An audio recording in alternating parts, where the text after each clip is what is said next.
In the adjoining figure, it is given that angle A equals to 60 degree, comma, CE parallel BA and angle ECD equals to 65 degree. Find angle ACB. Hello dears, discuss कर रहे हैं maths class 7 geometry से है, properties of parallel lines का chapter है। Question पूछा है, इसमें फिगर दिखाया है, ठीक है। दिया क्या है, angle A equals to 60 degree, ये एंगल ए है 60 degree, C parallel B A, C E कौन सा लाइन है, सीई, इसके पैरेलल यानी कि समांतर है, कौन है, बी ए, ये बी ए, ठीक है, सी पैरेलल बी ए। उसके बाद angle A, angle E C D बराबर 65 degree, angle E C D, angle E C D बराबर 65 डिग्री दिया है। हमें निकालना है angle A C B, angle A C B, तो एंगल ए सी बी, इस एंगल को हमको फाइंड करना है कि क्या होगा, है ना, angle A C B find करना है क्या होगा।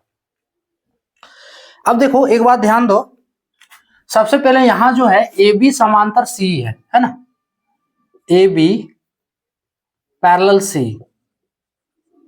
पैरेलल सी है, और क्या है, ए बी पैरेलल सी है, और ए सी देखो एक ट्रांसवर्सल लाइन है ना, ए सी क्या है, ट्रांसवर्सल है। ट्रांसवर्सल मींस जैसे दो अलग अलग लाइन को अलग अलग बिंदु पर काट रहा हो जो लाइन, उसको कहते हैं ट्रांसवर्सल। जैसे इसको रफ में हम दिखा रहे हैं कि देखो ये ए बी हो गया, ये सी हो गया, ए बी और ये ए बी फिर सी ई, तो ये दोनों तो पैरेलल है, और इसको जो काट रहा है ये ट्रांसवर्सल लाइन, ये वाला हो गया।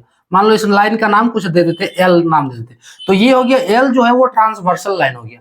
अब ऐसे केस में ये जो एंगल है ए सी बी ए सी, ठीक है, वो बराबर होगा ए सी ई के, ये दोनों एंगल बराबर होगा। और इस एंगल को क्या कहेंगे, अल्टरनेट एंगल, इनका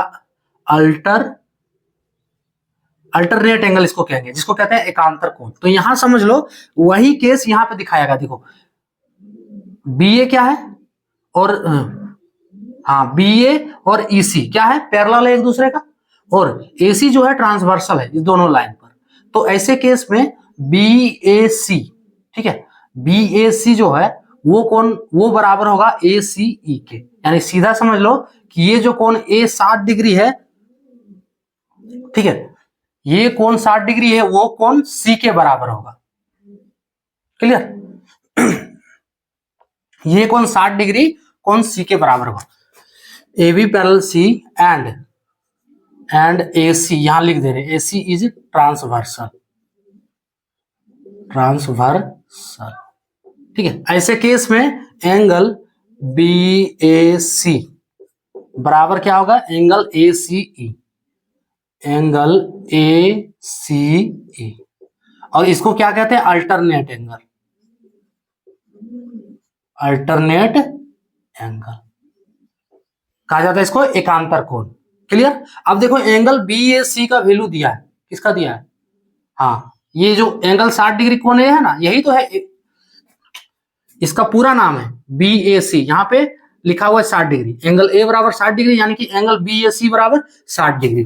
तो एंगल बी ए सी बराबर 60 डिग्री है, इसलिए एंगल ए सी ई, यही है ना, बी ए सी, ये सब ध्यान से थोड़ा देखना है, ए सी ई, हाँ तो एंगल ए सी ई बराबर भी 60 डिग्री होगा। यहां तक क्लियर।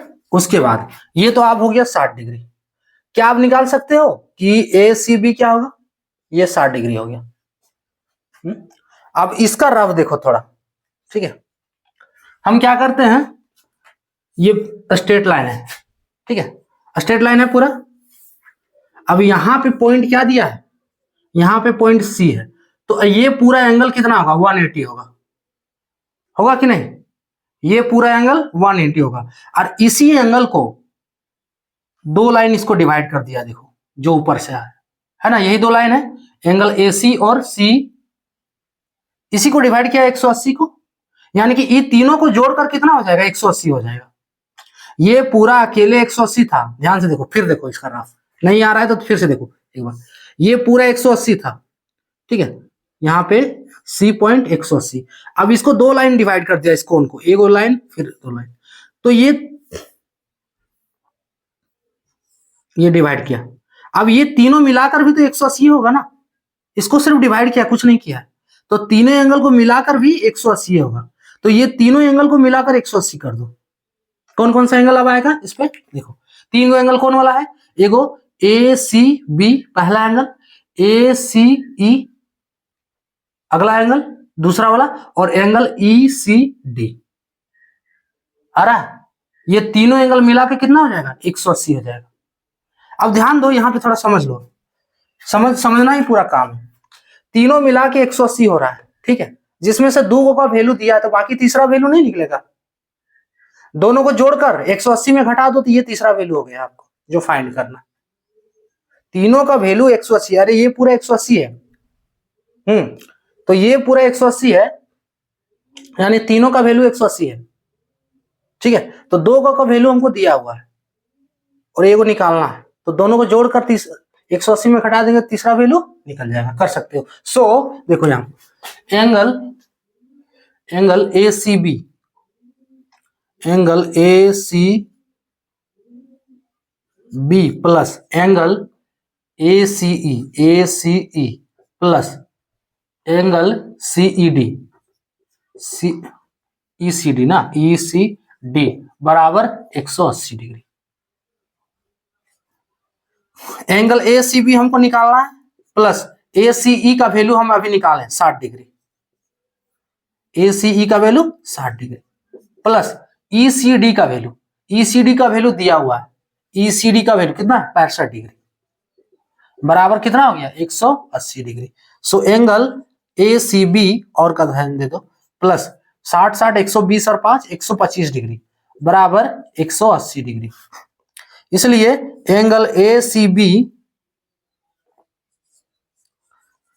बी बराबर 180 डिग्री माइनस 125 डिग्री।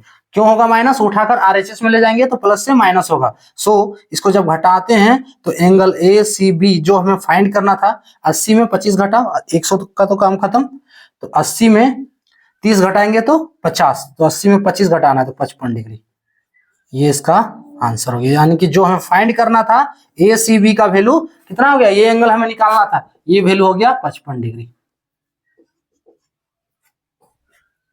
क्लियर। इसमें क्या करना है, देखो कॉन्सेप्ट क्या है कि ए बी पैरेलल है ईसी है और एसी है ट्रांसवर्सल लाइन, ठीक है, तो ऐसे केस में एंगल बी ए सी और एंगल ए सी ई है ना, ये दोनों एंगल क्या होगा, इक्वल होगा। क्यों होगा, अल्टरनेट एंगल इसको कहेंगे। क्लियर। तो ए बी ए सी का वैल्यू 60 डिग्री दिया है, तो एंगल ए सी ई का भी वैल्यू 60 डिग्री होगा, ये हम पहला निकालें। अगला केस, ये स्ट्रेट लाइन पूरा है समझ लो, है ना, तो ये एंगल सी 180 है अकेले में, इसको दो लाइन देखो डिवाइड कर रहा है सीधा समझ, ठीक है, दो लाइन डिवाइड कर रहा है तो पूरा 180 है, तो तीनों मिलाकर भी 180 होगा। अब इसमें तीन भाग जब किए हैं तो इसमें हमको दो भाग हमको मालूम है ना, तीसरा निकाल लिए। क्यों, कैसे, देखो ए सी बी प्लस ए सी ई प्लस ई सी डी तीनों मिलाकर 180 होगा। अब क्या वैल्यू हमको मिला है, ए सी ई का वैल्यू दिया है, ई सी डी का वैल्यू दिया है 60 और अगला 65 दिया है, वैल्यू डाल देना है, जोड़ देंगे, उसके बाद इसको आरएचएस लाएंगे तो 180 में घटेगा, 180 माइनस 125 बराबर 55 डिग्री इसका आंसर होगा। एंगल ए सी बी बराबर 55 डिग्री। क्लियर। तो ये था टॉपिक।